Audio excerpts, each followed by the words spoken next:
เนื้อเพลงหน้าภาษาไทยทุกพระองค์ดีนะคะแล้วก็ภาษาไทยมีเย้มือก็ไม่ได้ข้อโยนแต่ทีเดียวนะถามเลยนะมาชาหรือว่าอะไรมาชาแบบเราไม่ค่อยชัดเจนหรือว่าอะไรก็ขออภัยด้วยนะคะ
퓨다 지코넬라니가 마에 퓨다 안엘라 아니면 마에로 예글라 글로로 예글라 글로 안요 얌나 자더 글라 사초 마자미네로 아디 마베 살라자 비자라 살라가베 아야비네 마로 라코 콜로 테오네 라카체타니 하게 카어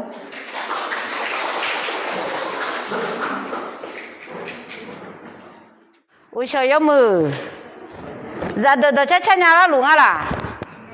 미야 자 chớ có người là nó mỹ là bị có người là có té này gặp bị này xe gió bé rồi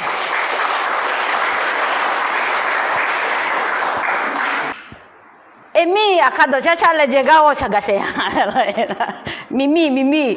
om ya ma ga nya la me alo de no ma น้องมีแบบสังเลยมีอะไรล่างอยากขัดต่ออาจารย์เลยถือเลยแต่อินนอกนี่อะไรนะกาแฟแล้วก็กาแฟงั้นเนี่ยงั้นนะอีกคนจนเนี่ยเขาอยู่เมกาเขาจนเนี่ยเลยนั่นเนี่ยเงี้ยกันนักอู้หอยบูเดนี่นั่นเนี่ยเงี้ยกันนั่นเนี่ยเงี้ยกันนักอู้หอยเลยน้องมีเขาหมดนะงาเดี๋ยวจีนึกแต่นี่หมดละงายัดตัวคนอยู่รับเบบจงไงหรอยัดตัวคนอยู่แบบอุบเบบละไงอันนี้บองอ่ะตัวอะไรเลยฉันชอบเนี่ยอ่ะลุน้องที่ว่าขัดดองเงี้ยละคุยบ้าชัวๆแล้วเนี่ยขัดดองจระก็ดูเนี่ยเลยแล้วจะมีแต่อินนะน้องมีแบบพันนับถือนะงาแต่เจ้ากูหานะเลยอายุนี่เจดอกคุยดอกมาอยู่พื้นนี่เราดอกพื้นมาพื้นนี่เลยดอกเป็นนี่เลยแล้วเจ้ายังอะไรที่เดือดไทยดอกที่เดือดขัดดอกที่เดือดไทยดอกที่เดือดขัดดอกเลยนั่นตัวเชื่อหลังอาจารย์นั่นตัวเชื่อหลังเลยเธอจีโยนยาที่จริงอะไรเลยงะไม่ต้องแปลแล้วก็ไม่ต้องเสียเวลาว่าล่ะเด็กเขาลูกเงี้ยเลยเธอมีอะไรเอ็กซ์ที่จริงของเรานะโอ้อาเดืออาคาดาก็เชื่อรู้ปีจีก็กูมีอะไรอะไรเด็กมังงะอะไรมังงะเธอมีอะไรจะเดือดเหรอดอกจอมอนะดอกช่างอัดดัมเบลแล้วเธอมีอะไรงะดอกจอมอนะดอกช่างอัดดัมเบลนี่เจชิเดดอกจอมอนะหนังกระดอนชนีเลยซับไตเติลหรอโคโลกาหอจอเลยแล้วนึกเพื่อนเนี่ยจอเนี่ยยุกกว่าอะไรเด็กเธอมีอะไรป้าแอฟริกาช่วงหาช่วงมาที่กันมาสิมาสู้กันอีเนี่ยจอยอยู่คุยหรอที่กันมาสิมาสู้กันอีเนี่ยจอยอยู่คุยอยู่จังอ่ะนะงับเบลนะมาคุยยังมีเนี่ยแล้วอยู่หรอเงี้ยอ่ะเธอมีอะไรมีกระนั้นจะเชื่อมาดอกยาวช่วงหันว่าย่อมีอะไรย่อมีอะไรช่วยมาดอกยาวช่วงหันว่าละเธอมีอะไรอะดูจะดูคนนี้ดอกชาหัวเลยที่บิวนี่บิวอะไรที่พออีกไทยดอกขาดอกแล้วบิจอได้เลยมาหรอเด็กเธอมีอะไรก็มีกระนั้นจะเชื่อมาอะไรอีนั่นจะเธอเชื่อหือแล้วก็คนนึกคนชิมยังโอเคเธอมีอะไรอาบ้าหือก็คนน่าจะมองอย่างนี้ดูอาเจ้าอาบ้างอ่ะที่พอที่เพื่อนหาเนี่ยน้องเธอทั่วก็หุ่นจอเนี่ยก็บ้าไปจอเนี่ยฮะก็บ้าไปจอเนี่ยยอดจะจอนี่ยอคือยอมาอามาอาดาอาพี่อาบ้านเนี่ยหรออีน้องเขาเตรียมไปปิดละลุงอะไรอยู่กันนะลูกยอมือพ่อเนี่ยไหมยอด้วยพ่อเนี่ยไหมอะไรดิเขาก็ไปบิกอันจีทางอ่ะน่าบุบจะที่รังไปหอยเสด็จตาเล่นเนี่ยตามกันมาพูดอันนี้คนน่ะอามาด้านนั้นจะโทรศัพท์มาถ่ายแล้วน่าจะจังนะเนาะแบบอาบ้าเธอจังไหนล่ะแม่ล่ะนั่นทำไมเนี่ยอาเดี๋ยวอยู่จบผังอ่ะคืออาเสียสิคืออาตอนนั้น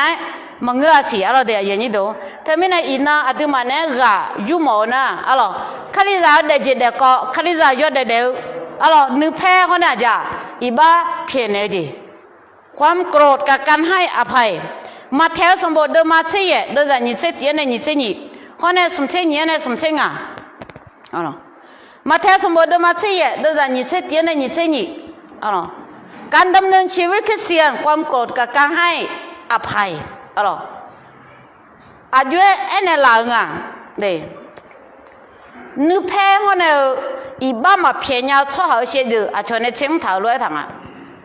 ลักษณะการดำเนินชีวิตของคนที่ไม่ให้อภัยก็คือนักกาอินนักกามาชังช่อหาน่าจะช่ออู่แล้วประเทศอะไรอย่างเงี้ยหรอเอาว่านักกาก็จะเป็นพอมาม้วนอย่างหรอยิ้มก็ยิ้มใต้นักกาอายุกันอ่ะนับปฏิอาจจะอ่ะกล่าวไล่กล่าวโทษตำหนิตัวเองว่าไม่ดีจะมีความทะเยอทะยานแสดงตัวให้ดูดีขึ้นนี่จะดูร่างก็แบบอะไรอาชอบมือเจงอ่ะมันก็น่ากว่าจะอยู่ฮะมามืออยู่ฮะมันยาแล้วอยู่ฮะอีบ้าถ่ายละคุยจละมันก็น่ากว่าจะงานนี้เจดีเจพยายามตามใจผู้คนและทำดีต่อทุกคนอะไรนึกมาจีมีเนี่ยอาชนเนี่ยบิฮะเกโมอาชนเนี่ยฮะเกก็เกโมมีเนี่ยนั่นอย่างอาชนยาอยู่จีจังมาจีปีละอะไรอีบ้ามาเพียงยานึกเพลละคุยจสวัสดีอะไรเช่นเดียวกับเดินดูร่างเขาเจ็บปีเองอะไรชีวิตติดยาเสพติดล่วงประเวณีใช้ชีวิตทางเพศไม่ถูกอดอาหารเพื่อการประชดหรือฆ่าตัวตายเจ้อะไรอย่ารู้สมีขามีเชื้อหางเงยจีจังละอะไรเด้อย่าชอมาชาละเมียด้วยสถิติเด็ดเลี้ยวในเสือแล้วมามีคนรู้มาแบบนี้เนี่ยอบูชอบูอลีชอลี เด็กเรื่องนี้เสือแล้วมา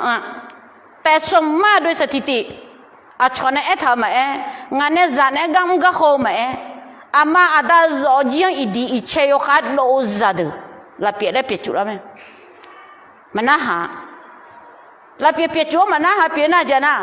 ยอหังน่าหากังเจมันน่ะอาบูอาลีเลยมาพัดเชละมั้ยแต่ไม่เนี่ยคือจอจีละคุยอาเจดอกข้าแค่ข้าอะไรเดอัลลาห์เนี่ยมาเดียสลามเอาไอ้คนนี้โดนเนี่ยเดียคุยจ้ะมีเช่นนั้นขอน่ะมันจะช่วยเนี่ยถ้าไม่เนี่ยอาทิตย์หาจีละคุยเราเดก็โลกงานแล้วนะปลีตัวจากโลกความจริงอยู่ในโลกส่วนตัวไม่คบค้าสมาคมกับผู้อื่นแต่ไม่เนี่ยเมียอะไรเดเชื่อเยอะขึ้นเด้ออะไรอีบ้ามาเพียงเนี่ยนิเพศนะบิปัตตอถาอะไรเดเคร่งครัดถือศาสนาเพียงเปลือกนอกอยู่ในพิธีกรรมถวายบูชาเพื่อจะเป็นแค่ดูดีอีบ้าชอบก็ดูอะไรก็ตอนที่ตัวจริงขอและพึ่งอาศัยรบกวนคนอื่นอยู่เสมอนะมาจีมีเนี่ยอาชองตอนเช้าอาชองเจอาชองจังเดี๋ยวดีอะไรเดที่จอยจอจีเราคุยอยู่สิแล้วมาอย่าละสนใจเงินความรักหลอกแทนความจริงใจนะคือดูอดีตไปเชียงเชียงมีจีอันยังอะไรเพราะเนี่ยเยจิติจิชอบใช้อำนาจขู่บังคับผู้อื่นเพื่อปกป้องตัวเองไม่ให้เจ็บนะขอโทษทีอับบาเฮเนเดจายน่าเลยคือก็เชื่อหรออดีตคือตัวเพย์น่าจะอาดิก่อละเลยเจล่ะกูก็จีคุย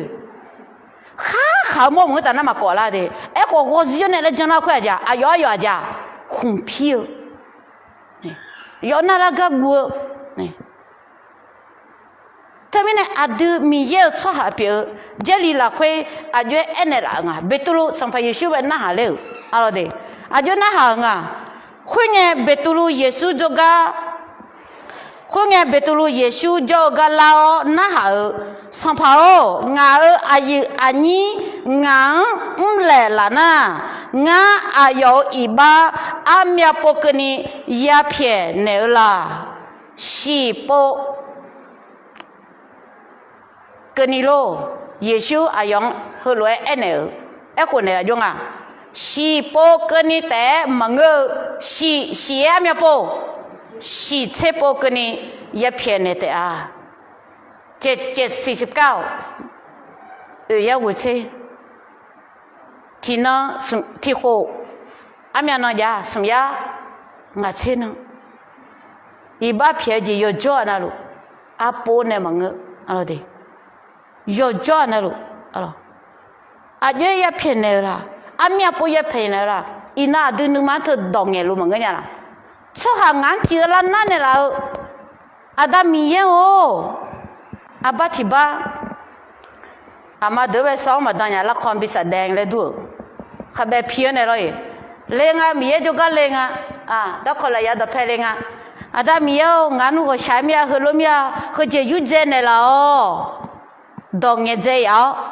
คนนี้คุยจ้ะดอกแต่เงี้ยเจียอันนี้จะขับแบบคุยจ้ะนกเพียวน้องปัดต่อเท้าพะจ่อพระเปรอะลาที่จอยบ้าเพียจิมาจ้ะทำไมเนี่ยอะไรอีบ้ามาเพียงอะไรอีบ้ามาเพียงผลของการไม่ให้อภัยอะไรอักเมียจีอายุยาวงะอีน่าโยยุ่มเลยอาดูมันเนี่ยสุ่มจีอะไรกับบีมอเนี่ยกันที่โพสต์มาบ่าวยศคอนเสิร์ตงะมาสัมภาระโน้ตสมัยจะเชื่อเนี่ยกลังคือมาดีอีน่าโน้ตจะมีโยคือกันโน้ตสลาวมวยอังเท้าเนี่ยโน้ตดอกของน่าหาเลี้ยงสัมภาระโน้ตดอกนี่พอตามีเช่มีเสือรวยดูอาดามีงามาเฉยพุ่นดอกตอลุนนึกมาสละดอกตอลุนจบเป็นยาดอกเปียไหมถ้ามีในสัมภาระอีน่าโน้ตดอกงาฮะยากูเนี่ยโน้ตเนี่ยแม่เนี่ยลาเจียงงาฮะยากูเนี่ยเบตุลูอายุคนนึกมาสุสาวเนี่ยน่าหาลาป่ะเธอไม่ในอินน้องหาคือกันนึกรู้อยู่วันนั้นลูสัมภาระคนเนี่ยยันน่าหารู้อยู่วันนั้นลูคุยตาโน้ก็ชะกาวจีเนี่ยดอกคือดูยังไงโน้มือช่วยสุสาละอยู่วันนั้นลูเนี่ยก็เนี่ยละ no dong na ha ye do na sa don o le e lue sa pha mio nga ha glan bi pe ne la do to lu no la la khoi an ne tha ma do to lu san phai shu khre chmyo mo glan sha maอีบ้ามาเพียงผลกันไม่ให้อภัยอากเจเปียงอ่ะอ๋ออากเจยงอ่ะฮิเบียสมบูรณ์เราคุยเนี่ยแล้วฮิเบียสมบูรณ์เดิมมาเช่นนี้เดิมจะเช่นอะไรเราคุยอะไรดีอาจารย์อ่ะอยู่ในโลกของความขมขื่นใจอะไรไม่เย่อินนะชาโจเนี่ยก็ไม่ละมั้งอามาอามูอะไรนะงั้นเนี่ยก็ยังกะชอบจ้ะไหมงาก็ก็กาบีหมอเนี่ยแหละอะไรดีอาดิฮะอายามฉลาดไงอะไรดีผลของการไม่ให้อภัยอยู่ในโลกของความขมขื่นใจนึงมาบ่อยอะไรดีนึงมาบ่อยถ่ายอะไรนึงมาบ่อยถ่ายไงด้วยไงนึงมาบ่อยถ่ายเนี่ยขมขื่นใจนึงมาสามารถใช้เปลี่ยนรู้เราค่อยบีอันรู้ไงจุงอ่ะกำลังบ่งเพาะความเจ็บปวดขึ้นมาอะไรไงอ๋อเจลีเราคุยอันไหนล่ะภาษาไทยอย่ายินนี่เด้อกุญญาเด้อจงระวังให้ดีอย่าให้ใครเพิกเฉยต่อพระคุณของพระเจ้าและอย่าให้ใครมีรากขมขื่นอ๋อที่เบสสมบูรณ์มาเช่นนี้เด้อจ้ะเช่นอ่ะอย่าให้ใครมีรากขมขื่นงอกขึ้นมาทำความยุ่งยากซึ่งจะให้เป็นเหตุให้คนอันมากเสียไปโนมามีเยอะกลอยจังเนขายนี่ก็นึงมาบดูชีโดลากัจจาก็ก็ลาโดลาอุตาวมียกังมาชนี่บีพิลากะยังนี่ที่รังแต่เดิมมั้งอ่ะน้อยบ้ามาเพียงนั้นเราค่อยบินวัวเจอเดี๋ยวข้ามังเจยอไม่เบียพยาแล้วมันเนี่ยหรอพยาลูกข้าข้ออะไรปะปะคุยเจริญรู้เลยยหันนึกมาแล้วคือที่เจ้าหน้าตาหน้าจ้ะมันเนี่ยเทียนเด้ยาอยู่อะไรตรงเงี้ยเจียวกันไหมอะไรนักข้อแล้วบัดดาเท้าเนี่ยโลแล้วงออีเงินก็มาชมบอลเช่นกับจังสีขวดจ้ะยาอยู่อะไรไม่เพียงนั้นไม่หือมีเนี่ยก็มาคือยิงก็ไม่หลายคนน่าหายอยู่สายจีนี่ยังมีอาบุตรอีกเกลือเอ้คนอาจจะมาอ๋อจีน่ะก็มากับเพียงเกลือเมลัลีลงหัวไปชันเชนอาบุตรอีกเกลือมาอ๋อนั่นดิเชล่าแล้วน่าบ่อยอยู่เกิดแต่ละมาสิมาสู้ก็มาบีนะอันนี้ขัดดุนี้เพื่อบัวจ้าก็มาคนลีน่าหาจังอีกเกิดไม่ละเลยเกิดไม่ละเลยนึกมาจีข้าไม่เบื่อขอเขาเลยจีพ้าอะไรแต่ไม่เนี่ยน้องนึกมาบิมท่าจีนั่งก็เจอะไรเด็กงั้นก็ที่กันเงื้อไหมตัวกันไหมอะไรแต่ไม่เนี่ยอีบ้าเพียจีอาเยหัวอะไรอีบ้าเพียจีอาเยหัวอันนี้อีบ้ามาเพียเนี่ยนะอยู่ในโลกของความขมขื่นใจอาคาดอนเนี่ยอันนี้ละน่าจริงอ่ะข้าจอนี่ก็นึกมาบอกดูชีดูอะไรเจร่าดูชีอะไรเด็ดูชีขันนักเงี้ยก็ดูอยู่อ๋อไหมล่ะอาจารย์ละเขาอาจารย์มันจัดที่เจตก็มาเงือกเดไม่หรออันดูแลเนี่ยอ๋อดูชีน่าเลยอ๋อเขาก็คนเดียวมีก็เสร็จนะอุยเจเลยเงี้ยยกข้อยกว่ามิชาอุลังเงี้ยมิชากุเลนะโอ้ก็ชาลันโดดตื่นรับข้าละเนี่ยก็เธอไม่เนี่ยยังโมจังดูกันเนี่ยดูชินไหนอ่ะเธอจีนี่ตัวโลดัวอะไรอาดูอีบ้ามาเพียงชอบจะนึกจนนะรู้ไหมเด็กรากขมขื่นยาละเท้าเนี่ยยกมือเจียงมาคอเนี่ยอะไรเรากำลังท้ายสถานการณ์ยุ่งยากมากขึ้นกัจจาก็ละโดละอะไรเนี่ยย่ออะไรสัญญาพักเลยจีก็หือชอบเธอไม่เนี่ยยังยี่ดูอะไรเด็กอีบ้ามาเพียงนะน้องนึกมันขัดย้อนนี่ก็สุดสาวจีนึกนี่จีนึกมันน่าจีนึกมันบ่อยจีดูชีขาลัวถ้าไม่เนี่ยอากูจีก็อาดูอีบ้าเพียงอะไรเด็กเจลีเราคุยอาดูอันนี้ละมัทธิวบทที่18ข้อ35ก็เธอจังเงเบตุลุต้นน่าหาเรื่องสัมภาระอามีป่วยเพียงเนี่ยสิปละสิปแต่มันก็สิเจ็บ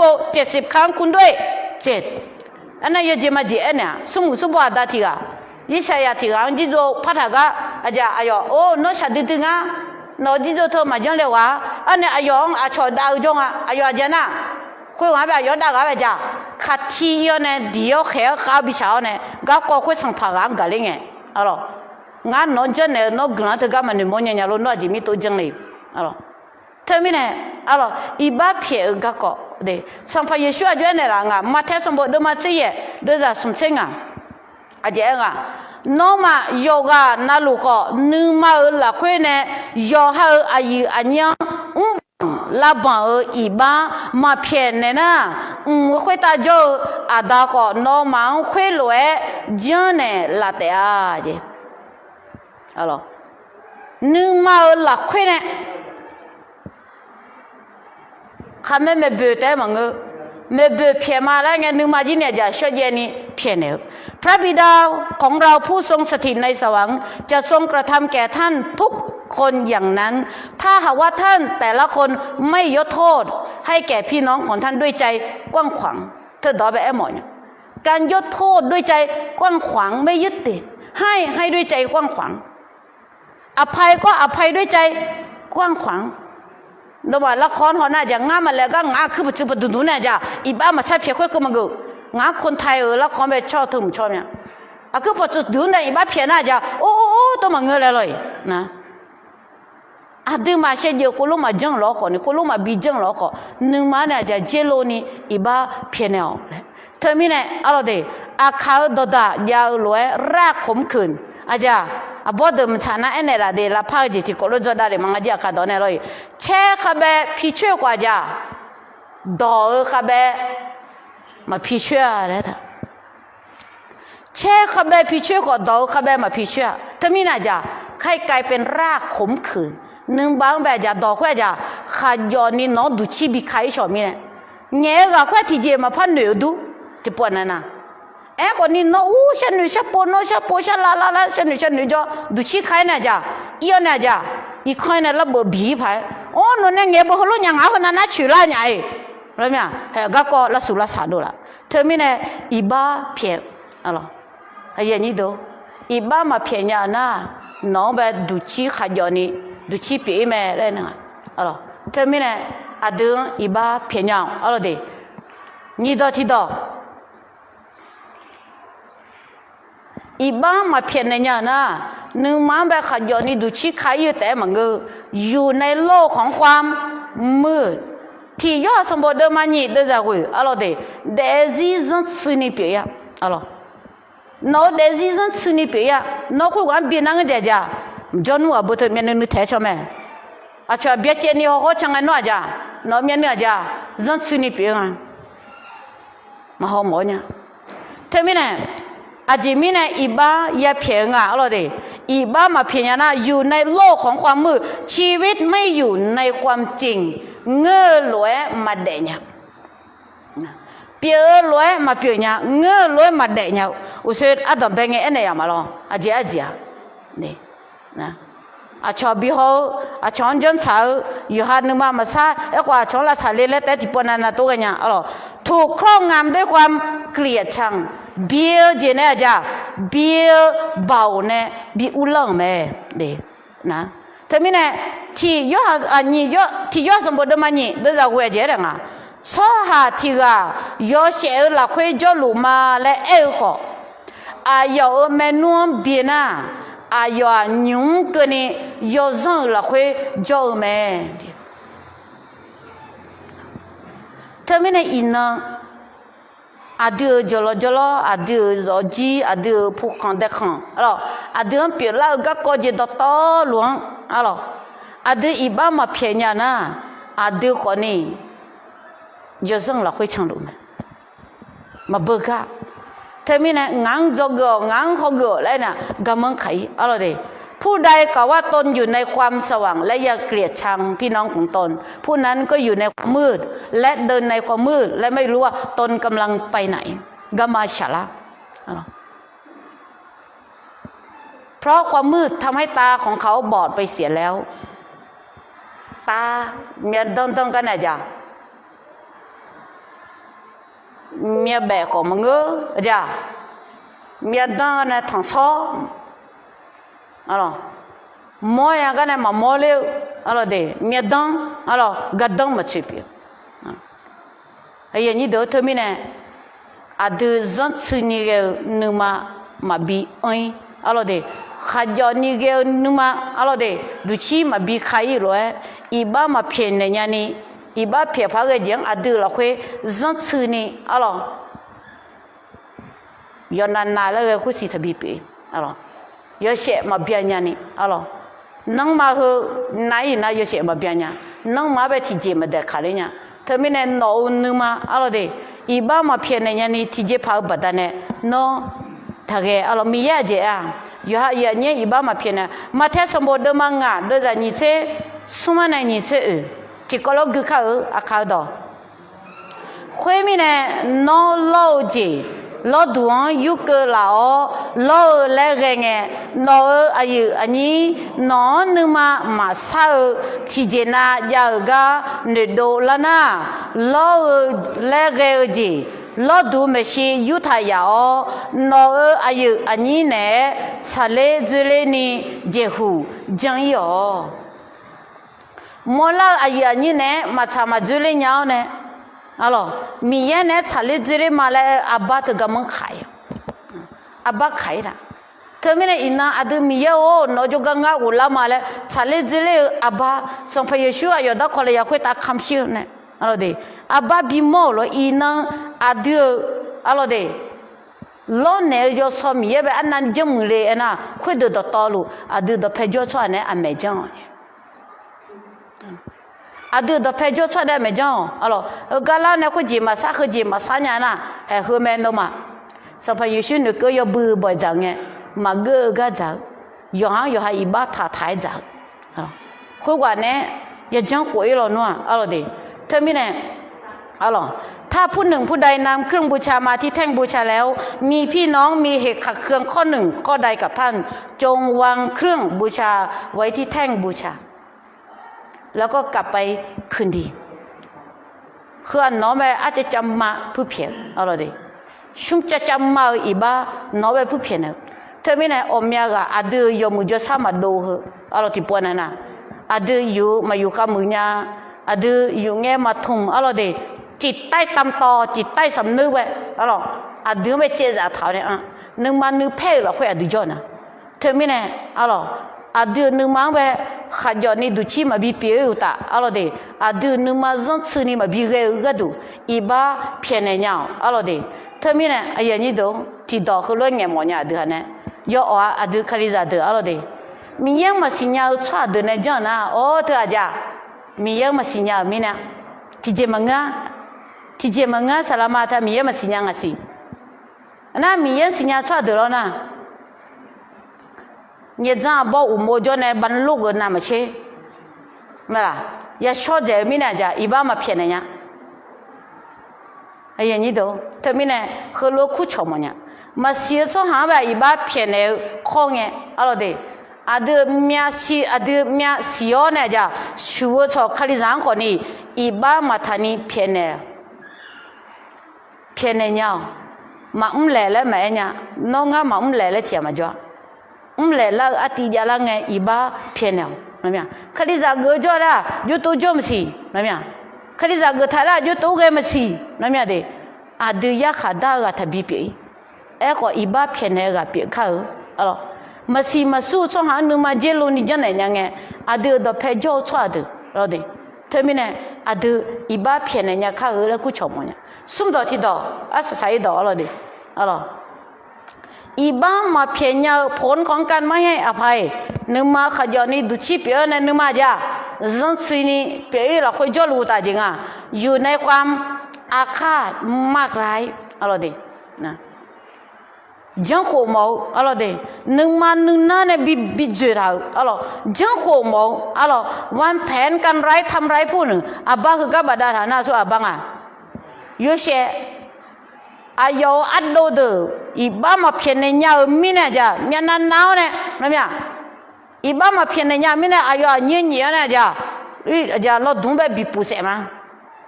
บิปูเนี่ยโอ้ถ้าชอบเสียนะอีบ้างอ่ะบ้าชอลังอ่ะบ้าโดแล้วเนี่ยอายอเพ่ขังแต่สีจะสีละแล้วเลยนะได้ไปจะมีเลยมาอันเจ๊กอะไรดีถ้ามีเนี่ยอาดูจังโคเจนเลยละงั้นเนี่ยที่พวกเขาอะไรดีจัดที่กะอายอเสือพัดดุงให้เลยทุ่งนี่ดุงจ้ะจัดที่กะดี zatiga yo sa pa dung hele thu ni tum ja ba leo ne nga ho nge chi je ma bo tha ni dung kho chi je bo tha ni dung lo chi je bo tha de a je bo tha nga na hơ gắng a ju se le hơ gắng a ju jang ho le a miang jang ho le a miang ye la a ju ye la ga se le ni dung lo to lo cho gu yang ali no to la ji mi bo tha le ngã khổ lô bị khẻ ngã mang khổ lô khẻ ngã mang khổ lô chân nè thôi mình ngã khử lao ngã cái là ngã lô chân khuyên nghe nó nè bị chân đưa nghe nó nè ngã mò lê khuyên ai làm khổ khổ lắm ai giờ thôi ấm miệng cái này phi thà này cho ngã khổ lô chân khổ lê đi ngã khổ lô sẻ lê đi ngã gì chân lê đi iba phía cái có meneo gula iba bisa piao siapa dukun ni dung loja kepujo alo de kepujo ne inang de adiha jojo cho la khui ayo ga mjo ga ne da pati zao a cho mi khom ma i lo nuwa ayo เต็มที่พนักงานเงี้ยเพื่อเพียงแต่ไม่ได้อินนังอีบ้ามาเพียงในยานะอดีตหาเอาเมียโปจะหิวกับโลเสือพัดดุมมาโบถาล้อก็นื้อเนื้อพัดดุมคือกับโบถาเท้าเนี่ยอดีตไปอาบ้าคือบิดยาวเนี่ยจ้ะบิดเย่แล้วหรอเย่แล้วเงินน่ะเขาลุงเงี้ยมั้งเย่แล้วเงินน่ะเขาลุงจังมั้งไอ้ยันนี่ดูแต่ไม่ได้คืออดีตกามังอ่ะผู้จังหัวใจสวกามีเยอะกาคุยมีเยอะกันนั่นนี่ท่าเอกว่าดูฮะอีบ้าเยอะเพียงเนี่ยอะไรอีบ้าเยอะเพียงเนี่ยอาจจะมีเนี่ยเจลีแบบจะไม่เนี่ยหลังเอฟเอสุสมบูรณ์เดิมมาเดินจากนี้เช็คกูนึกมาเพียงยังอะไรที่ก็ลงคือข้าวที่นี่ซุ่มนึกมาเพียงยังแต่เอกว่าอีบ้าทำนึกมาgan ngeke ni numa pepe tajo numa pela mia la pela mia ko ni numa pela nge iba ma mu la mia de khwa ja iba phie ne nya alo no be yo khokho iba mu ati ma bi ke yo ho lo bo to ma jo ni ho ga ho lo jeng ho le ho ji jeng ho ne ti je yo mu je ma do la ni ga du yo mu je ma do la nga yo jo na je che ma no masala lo je joga ina ye do khonyu ina nyu ni ti khonyu molang ala ni ti tsora mela khubane holle mani tso bu khonyu de khonyum asu a phune tsoa khonyum khaliza ni ga idi iche do phune tsoa ni ga lo ya khaja le da le thao ne yo le thang e go do tha yong e we no ko khaliya nga ko khaliza no ko mi ye za nga ko mi ye za no miye jang nga miye jang anya phu ho ga jan che joy to na ti je ba gran pe ni a cho bi yo ni ga lo mo go phu khwe ne nyu ma to a kha jang gran pe du to zo do la ja bel jang ho le na ma che ya khai khwe me shi i ba phe ji ja ne to mi ne a du khri ja pe a lo de ga ko ma bi hui ni bo to yo ji yo ma ni alo nu phe phe ra nga ra i ba ma bi pi ni alo yo kho khoi i ba phe ne i na khwe ga ko yo hu nga i na a de zo ji i na a de jo chang sha nu xin na a ge ga jo nya i ba ma phe ne nya mu je no me alo de no i ba phe ne ga me mu je to mi ne do da sam bo de ma de za ti ko lo gu kha nữ phe dù ấy, cái gì nữ phe thì có thể nhìn xuống nữ phe dù họ chỉ chú sa ni cho nó yêu rằng cho nghe các con hư nó nữ mang rất gì ở chứ đó thì cho mà nghe ngang à chỉ mình nghe na ama thì mà nghe gặp bên này là abu à uchi yule nge aywa acha la ja tha aga ina acha thim yu tha ne lo cha thum tha ne uchi yule nge phue je pom 我只有那个要会扑一把些便宜，他突然间要不听到那个你说突然呢，我几个人就这样了。他们呢，一能啊得了啊咯，能拍足个老好，知道没有？啊，有个老好呢，去出山呢，有还得叫养家的。那个呢，看到的那会就一直要下的，能拍足了那家，咪在咪考虑不了得呀，我嘛的那嘞，都老嘛也给这里了会，他们呢，那毛都他牛叫的有娘，啊，他的有娘啊嘞啊，对，其中一个哥们也搞好些，啊咯。ada tu zamiran di ada tu zamiran neche alo de magawa ya gata me alo ngami za lo ga mina lo ima salama ne temine nu phe chu chu ga la ni ga lo ja chi chu sa ni jo ji to la na iba tha ji ma do la alo khu ji jang khu lu jang ne lu chama ko bo to thang mi ye la khwa ja iba ye phien ne me alo de iba ye phien ne me temine za do cha chaพระเยซูเป็นครูผู้ให้อภัยจะแม่เนี่ยอดีมาขอชัญญาอย่าชัญญาอะไรดีนะสัมพระเยซูอะไรดีดักคนละอยากคุยตาลูกกาสมบูรณ์มาหนีเชสุ่มเดือดสุ่มเชอดีที่ก็รู้คือเขาคุยเงี้ยเยซูอาดาวอายอมาอีบังเพียงเดียวอาเจมิเน่นะอายอมาอาเจลัวเลยมาสิญญาดีได้สิ่งนี้อีบางก็สัมภาระชุนมาท้าลอยอดีตท้าสัมภาระชุดีได้อายอบจังเลยดีได้สิ่งนี้จังอะไรสิ่งนี้จังละเมลสิ่งนี้บิจังก็อายนุมาอยู่ทางอาดาวอายมาอีบ้าเพียงเอาอายมาจีเลยมาสิ่งนี้เธอไม่ได้อินนังอดีตสัมภาระชุนแบบจังเกิดข้าวอะไรอาเดินไปเลยเราชอบหาไปดีได้สิ่งนี้จังเลยเราก็คนรู้จังนะคนรู้งานเนี่ยก็บางทีเจตนาน่ะขัดต่อเจมส์เจตนานึกข้างคนเราอะไรคุยตีมาจอดดูคนรู้บีเปียคนรู้เปียดูละรู้มาจอดดูนึกถุงมือจีเราอะไรแต่คนนี้จังสิ่งนี้จังก็นึกถุงจีคนรู้มาเปียกันว่าข้อแก่ตีขอจาระเธอไม่ได้อะไรขออภัยเพราะว่าเขาไม่รู้ว่าเขาทำอะไรคือดอกเงี้ยข้าวก็ดีมาอะไรดีนะอายมาอาเจรู้และมาสิญญาอะไรหรอเด็กที่ก็เลยพระเอพมาสิอาดาวแล้วกันที่นิสมอาดาวอายมาอีบังเพียงเดียวอาเจมีเนี่ยนะอายมาอาเจรู้เลยและมาสิญญาเธอมีเนี่ยน้องไปดีได้สิญญาจังเลยละก็ดอกกึ่งเงี้ยน้องจันเนี่ยละก็บังน้องมีเนื้อมอลานะน้องจิตนาการมีเนื้อมอลานะอีบ้าเพี้ยนเนี่ยอะไรดีเธอมีเนี่ยคือเลยเนี่ยบอกมีอะไรดีเยซูเลยอยากคุยตาสหายอีบ้าเพี้ยนเนี่ยเลยอีน้องอดีตกว่าจะลายยังกุยเนี่ยบังลาอีบังเพี้ยนเนี่ยข้าแล้วคุยชมมันเนี่ยอะไรเธอมีเนี่ยอีบ้ามาเพี้ยนเนี่ยชัวอะไรดีนึกมาจังซื้อนี่นึกมาจะขยอนี่ดูชีใครเงี้ยอะไรนึกมานึกนะเด็กอะไรก็จะก็ผมอยากจีบิมดูเล่าเนี่ยจังซื้อนี่เรื่องนึกมาเปลี่ยนเงี้ยอดีตมาเปลี่ยนเจ้ามาหอมมันเนี่ยใช่วันเปลี่ยนเนี่ยงานน่ะเฮ้ยอยู่มือเจ้าก็มาพอมันเนี่ยไหมเธอมีเนี่ยเจ้าอย่างเงี้ยวันศุกร์เงี้ยมีเงี้ยเลยคือดองเงี้ยปุ๊บมั้งอะไรนอกจากที่งานตัวอยู่นะใช่วันเล็กก็ฮะนะกูก็เล็กก็แต่ถ้าฮะอะไรเขาก็เปลี่ยนก็ถ้าฮะคนนี้จะอายุไม่รู้พอจะมือเนี้ยเปลี่ยนเนี้ยก็ฮะดูคนนั้นอีบ้าเพี้ยนอีน้องเขารู้จังเนี่ยละก็คนนี้ถ้าสุดท้า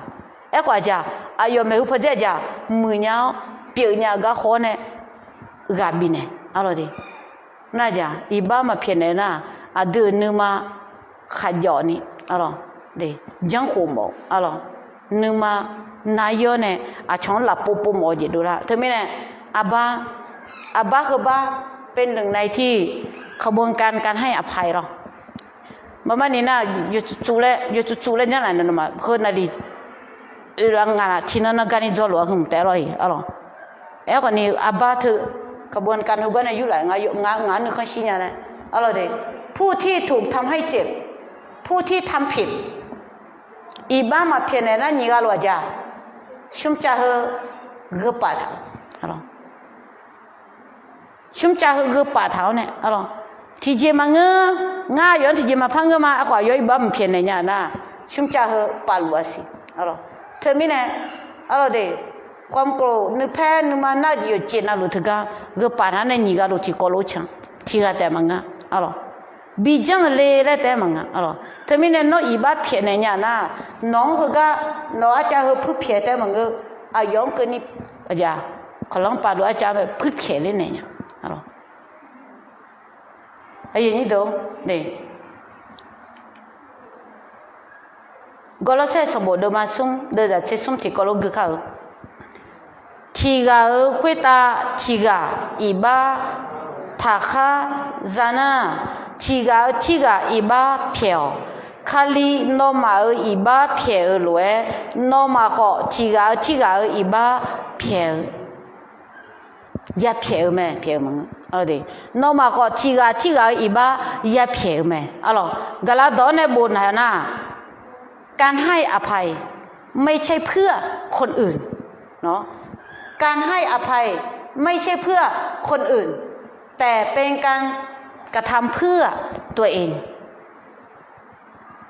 ยอฮาก็ดูยอฮาทะเลยอฮาจะอีกันเลยนี่ก็ดูแต่ไม่เนี่ยอะไรสัมภาระชูอะไรเด็กตะคนเลยอยากคุยตา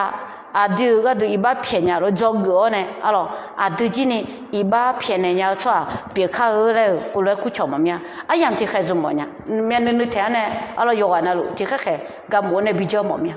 อะไรไอ้ยันนี่ดูอีนังสัมภาระชูอาดูอีบ้าเพี้ยนเนี่ยรู้อาดูทีกาอะไรเด็กอีบ้าเพี้ยนเลยอายุดอกเขาบิดเองอะไรน้อที่ใครฉันหนูเชื่อรอจีละคุยข้าเจ้าจะมีจะยกขา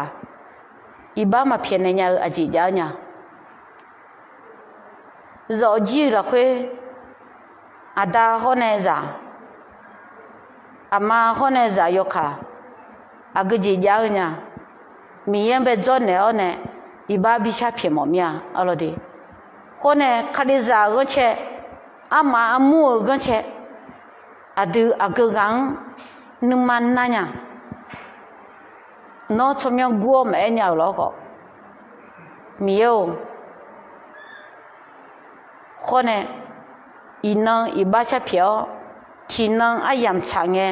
ดชุนี่ย้อนเนี่ยอีบ้าชาเพียวกลัวใช่ไหมอาดามีอยู่กลัวขึ้นมาดีน้องนึกมาน้องจัดนึกมาน้องที่เจ็บผ่าละเล่ละเช้าบิกาลูเนี่ยคุโลชาลูเนี่ยคุยกับบัดานเนี่ยคุยจีบัดานเนี่ยคุยกับคุโลจันเนี่ยละเลยนึกมาขยันนี่ดูชีขายเท้าอีบ้าทาลัวเนี่ยนึกมาซาอาดามีอยู่อายุเราคุยนึกซาโอเจมาโอแล้วนะมีอยู่น้อยอีบ้าเพี้ยนเนี่ยละอีน้องดอกขึ้นเดินเนี่ยน้องยังไม่ดอกขึ้นเดินเนี่ยน้องเป่าดอกขึ้นเดินเนี่ยสัมภามีอยู่อายุมังเวกาปีอ้อเนี่ยอายุมาอีบ้าเช่เพี้ยนเนี่ยนี่มีอยู่ยุ่มเนื้อเนี่ยนึกมังทั้งชาวลูที่สร้างนกเก่าเนี่ยมีอยู่อายุมาที่อังชื่อราคาเชตานี่น้องดอกเนี่ยละเลยที่เบตรูสมบูรณ์เดิมมาเดี๋ยวจะเย็นเนี่ยละเวกาจ้าอีบ้ามังเด็กขาจะยังไม่เล่นแล้วเลยสัมภาระอยู่คดีจามูก็เช่น้องชั่วหาก็เช่ที่นั่งใส่ที่นั่งเวกาจีปีเมียเราจีตอนนี้จนยันนี่มีอยู่นึกมาหน้าเขาจะต่อหลวงน้องพิเศษจีเนี่ยละเขาก็จะที่กันนั่นน้องไปทั้งชาลุงเงี้ยรอจีก็ก็มาข้าเจ้าจะมีจะยกขามาคดีจามูเนี่ยที่กันนั่นเนี่ยนึกมาเยอะมาบางเงินผู้ชายเด็กชนเนี่ยนึกมาเยอะมา